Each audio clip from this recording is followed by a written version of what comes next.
जनता दरबारात अत्याचार पिळवणूक झालेले लोक हे येतात. लोकांची पिळवणूक करणाऱ्यांना त्यांची पापं भोगावी लागणार. नवी मुंबईतील जनता दरबारात गणेश नाईकांची प्रतिक्रिया आहे. एखादा माणूस जेव्हा समस्या आपल्याकडे घेऊन येतो ना, त्याची समस्या त्याची नाही, ती समस्या आपली.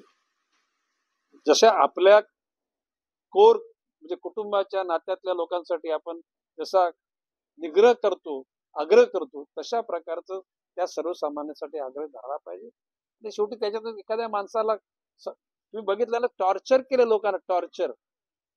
काही तर मी तर सांगतो, काही लोकांची इतकी पाप आहेत ना, देवाकडे मुक्ती मागतील म्हणजे मरण दे. मनोज काय बोलतो मी, मरणाची याचना करतील देवाकडे, इतक्या त्या लोकांचं क्लेशदायक जीवन होणार आहे. हे मी बोलतो ना, ते कालांतराने नाही, I may there I may not there, परंतु ज्या ज्या लोकांनी जनसामान्यांच्या भावनांची पायदळी तुडवणूक केली ना, अशा लोकांना समाधानाचं जीवन, मरण पण समाधानाचं मिळणार. लोकशाही मराठी ऐका, पहा, जागरूक रहा.